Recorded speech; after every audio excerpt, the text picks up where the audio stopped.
como funcionava a sociedade no tempo de Jesus.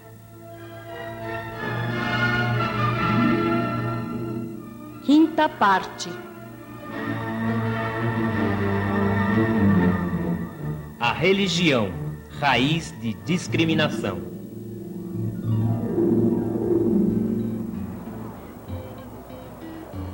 Puxa, como a sociedade em que Jesus viveu era dividida.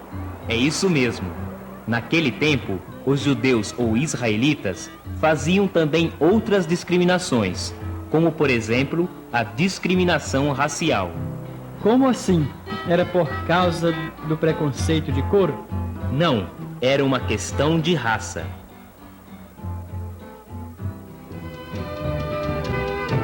Para o judeu, era importante pertencer a uma família autenticamente judia, isto é, ser descendente de Abraão, considerado pai de todos os judeus. Eles pensavam que Deus os havia separado dos outros povos e salvaria somente os judeus autênticos. Então é por isso que no começo do Evangelho tem uma lista enorme de nomes falando que um gerou o outro? É para você ver. Isto se chama genealogia. A Bíblia está cheia disso. Isto era para provar a origem autêntica de uma pessoa. Quem fazia este tipo de trabalho eram os sacerdotes no templo, só eles. E cada judeu sabia a sua origem genealógica. O Evangelho de Mateus nos mostra que este homem, Jesus, vem de Davi e de Abraão. É de uma origem autêntica. Vamos ler. Genealogia de Jesus. Abraão gerou Isaac, Isaac gerou Jacó, Jacó gerou Judá, E assim por diante. Jessé gerou o rei Davi, Davi gerou Salomão, E assim por diante. Natã gerou Jacó, Jacó gerou José, o esposo de Maria, da qual nasceu Jesus, chamado Cristo. Leia no Evangelho de Mateus, capítulo 1, versículos de 1 a 17, a lista completa, incluindo até os nomes de 2 mulheres prostitutas. Então é por isso que muitos judeus se orgulhavam de serem filhos descendentes de Abraão, desprezando os outros? Eram principalmente os fariseus, saduceus e escribas. Mas João Batista combate duramente esta ideia e Jesus, que também era filho descendente de Abraão, responde aos fariseus. Se sois filhos de Abraão, praticai as obras de Abraão.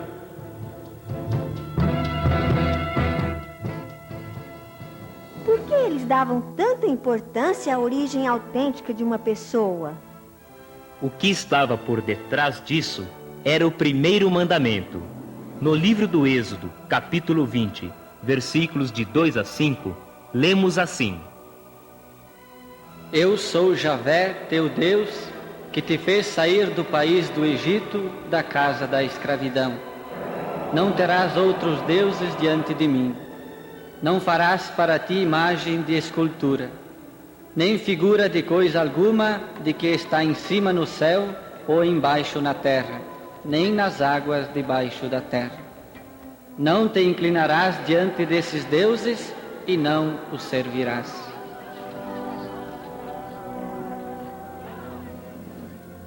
Os povos de outras nações, chamados estrangeiros, tinham outros deuses criados por eles e faziam imagens ou estátuas e as adoravam. Quando um judeu se casava ou se misturava com estes povos, ficava influenciado e trazia para a família judaica essa idolatria.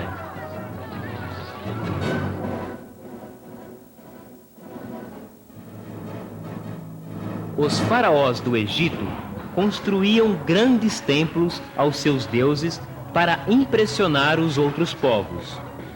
Era para mostrar que seus deuses eram mais fortes, mais protetores, mais poderosos. Por isso, eles se impunham como o rei que mandava em todos. Vejam o tamanho desta estátua, feita de uma só peça, que se encontra ainda hoje na frente das ruínas do templo em Luxor, no Egito.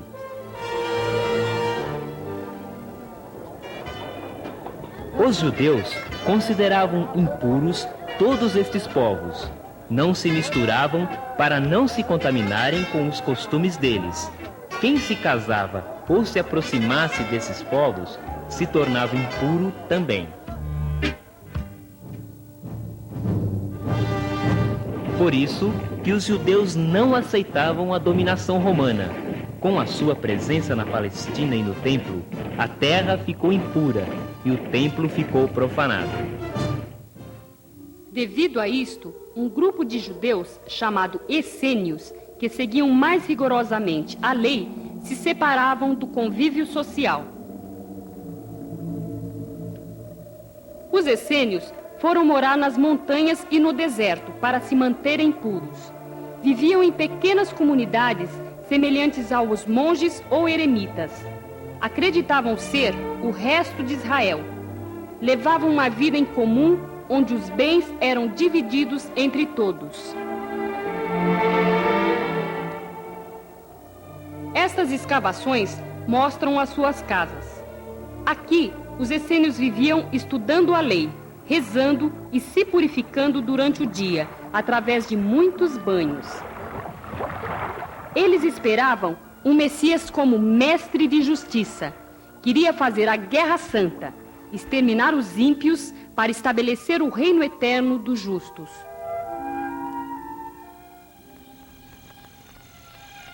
João Batista pode ter sido membro da comunidade dos essênios, pelo seu tipo de pregação. Ele pregava a conversão urgente e a chegada do reino. Mas certamente João discordava dos essênios porque se colocava junto aos pobres, se dirigindo a todos sem nenhum preconceito, e não seguia o sistema de pureza deles. João Batista, filho do sacerdote Zacarias, era muito querido pelo povo e considerado um profeta. Ele batizava com água no Rio Jordão, para a conversão dos pecados, preparando assim os caminhos do Senhor. Foi a João que Jesus pediu o batismo e, a partir daí, começou a sua vida pública. Por que os judeus não se davam com os samaritanos? A região da Samaria era toda considerada impura, e os samaritanos eram considerados pelos judeus raça impura, pelo fato de serem descendentes da população misturada com estrangeiros. Os judeus puros os detestavam, mais do que aos estrangeiros. Não casavam com os samaritanos e nem mantinham com eles nenhum contato ou com qualquer objeto usado por eles. Os samaritanos só aceitavam os 5 primeiros livros da Bíblia, chamados Torá, que os observavam escrupulosamente. Um samaritano é apresentado por Jesus como exemplo de amor ao próximo. E o único dos 10 leprosos a quem Jesus curou e que lhes agradeceu era um samaritano. Jesus não poderia exigir ato maior de um judeu do que aceitar um samaritano como irmão. A tradição do puro e do impuro se tornou tão rígida para os judeus que uma pessoa se tornava impura até por suspeita de ter tocado em algum objeto de estrangeiro. Nem dinheiro do estrangeiro eles podiam tocar. Assim, um judeu que se considerasse puro, viajando da Galileia, no norte, para a Judéia, no sul, não passava por Samaria.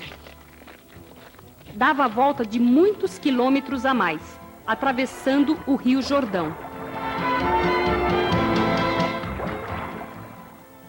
Ao contrário, Jesus, indo da Judéia para a Galileia, passa por Samaria. Em Sicar, ou Siquém, ele conversa com a mulher samaritana. Pede água para ela e bebe do seu balde. Jesus quebra 2 tradições: tocar em objetos estrangeiros e conversar publicamente com uma mulher, e ainda mais samaritana. Jesus não foi chamado de samaritano? Sim, para os judeus, ser chamado samaritano era uma ofensa gravíssima. Era igual alguém xingar: "Ô seu filho daquela", e estaria negando a sua origem autêntica. A região da Galileia, onde morava Jesus, por estar em divisa com os países estrangeiros como a Ciro-Fenícia, era considerada meio impura. É por isso que xingaram Jesus de Galileu. Jesus não teve esses preconceitos. Ele foi na região de Tiro e Sidônia e lá curou a filha da mulher Ciro-Fenícia, e ainda elogiando sua fé. E os cobradores de impostos? Estes também eram tidos como impuros e pecadores públicos. Eles eram geralmente pobres e ganhavam a vida cobrando imposto como fiscais dos romanos. Eram odiados por causa disto. Os seus chefes, os publicanos, eram considerados impuros também por se enriquecerem indevidamente.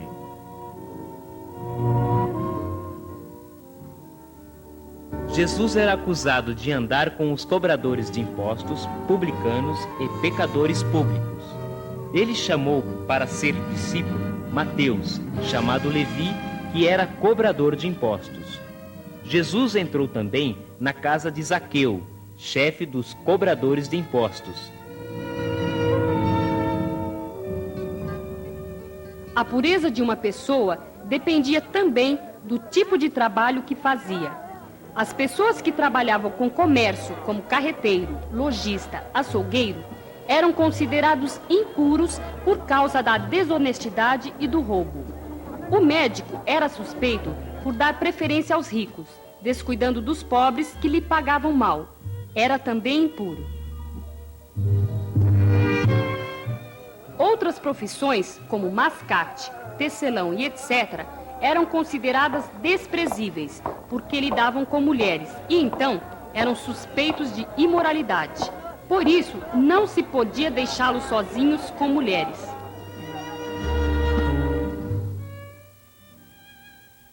Quebrava a pureza o fato da pessoa não lavar as mãos antes de comer. Assim, os discípulos de Jesus, por não lavarem as mãos, foram acusados de não seguirem as tradições dos antigos.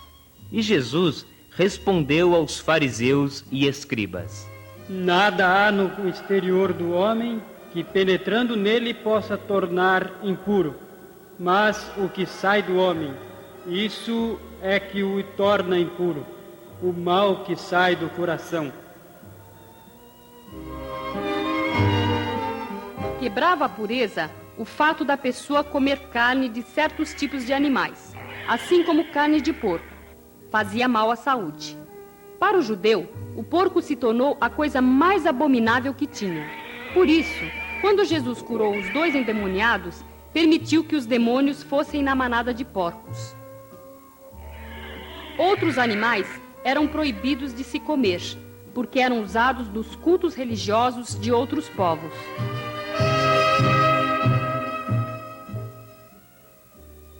Impuras eram também todas as pessoas doentes ou com defeito físico, e ainda os doentes mentais, que eram considerados possuídos pelo demônio. Os judeus achavam que uma pessoa adoecia porque ela ou seus pais teriam pecado. Assim, todos os doentes eram marginalizados, principalmente os leprosos, porque contagiavam.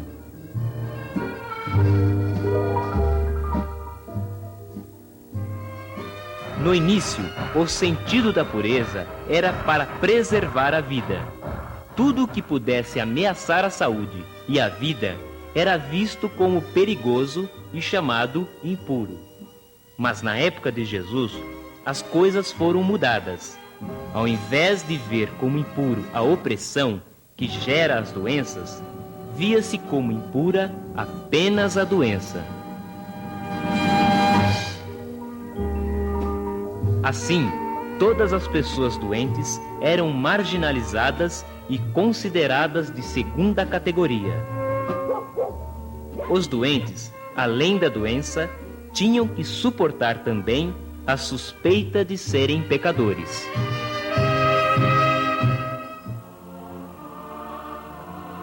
Jesus é solidário com os doentes e marginalizados. Por isso, responde aos discípulos de João Batista: Ide contar a João o que estáis ouvindo e vendo. Os cegos recuperam a vista, os coxos andam, os leprosos são purificados, os surdos ouvem, os mortos ressuscitam, e aos pobres é anunciado o Evangelho.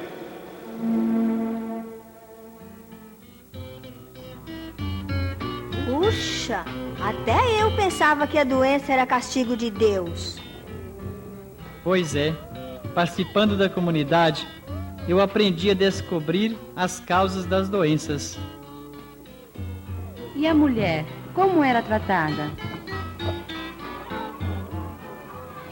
A mulher, no tempo de Jesus, era muito discriminada e marginalizada. Era considerada como posse ou propriedade do pai e, quando casada, do marido. Assim, como se possuía ovelhas, gado, se possuía também a mulher.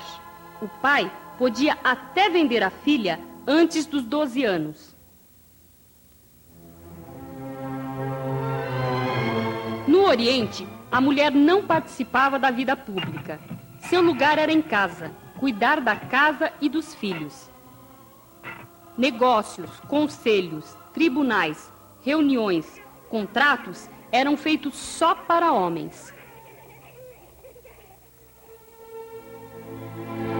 Sua formação limitava-se ao aprendizado dos trabalhos domésticos, costura, fiação, buscar água e etc. Em casa, devia lavar as mãos, os pés e o rosto do pai, e, quando casada, do marido.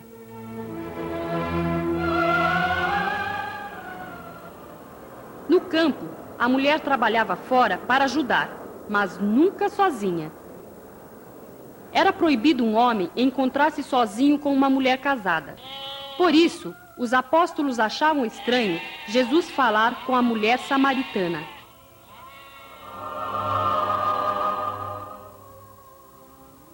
Toda mulher nos dias da menstruação e depois do parto era considerada impura. Por isso, Maria vai ao templo para se purificar depois do nascimento de Jesus. Ela oferece 2 pombinhos, porque era oferta dos pobres.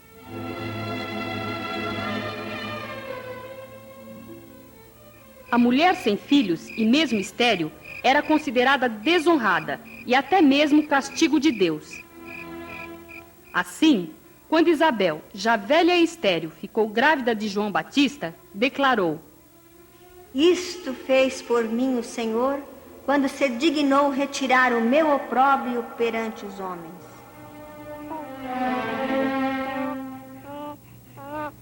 Ter filhos homens valorizava a mulher por causa do patrimônio e do nome da família. A mulher não recebia herança, só recebia dote quando casava, ocasião em que ia morar com a família do marido.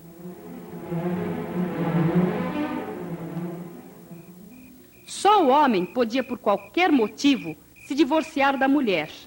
Jesus coloca os dois em pé de igualdade, ensinando que, separando o que Deus uniu e se desposando com outro ou outra, tanto o homem quanto a mulher cometem adultério. No templo e nas sinagogas, as mulheres ficavam separadas no lugar inferior aos homens, como até hoje se pode ver no Muro das Lamentações, o único que sobrou do templo.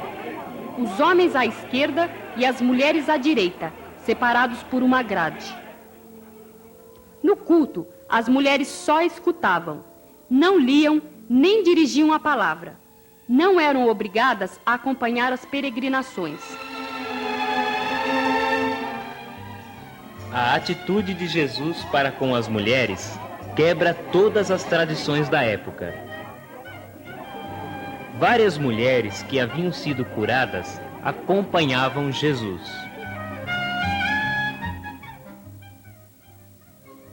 Jesus perdoa a mulher adúltera, acusada pelos escribas e fariseus, que, segundo a lei de Moisés, deve ser apedrejada. Queriam a pena de morte para ela.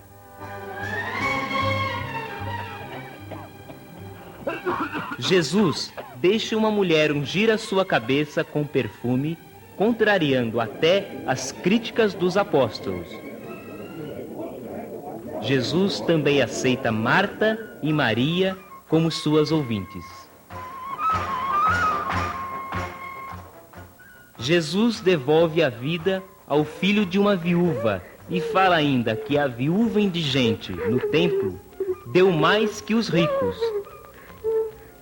E até cura a filha de uma mulher estrangeira, vendo a sua fé.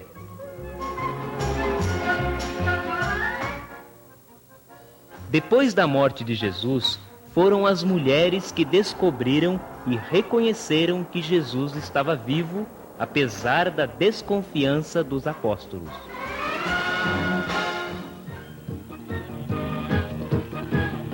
Com tantas discriminações no tempo de Jesus, sobravam poucas pessoas para terem vez na sociedade. Hoje tudo isso continua acontecendo, só que de maneira mais escondida. E sobre a lei de guardar o sábado, como você poderia explicar isto para nós? Isto é o que vamos ver no próximo encontro. Maria, Maria é um dom, uma certa magia, uma força que nos alerta, uma mulher que merece viver e amar como outra qualquer do planeta. Maria, Maria é o som, é a cor, é o suor, é uma dose mais forte e lenta de uma gente que ri quando deve chorar e não vive apenas a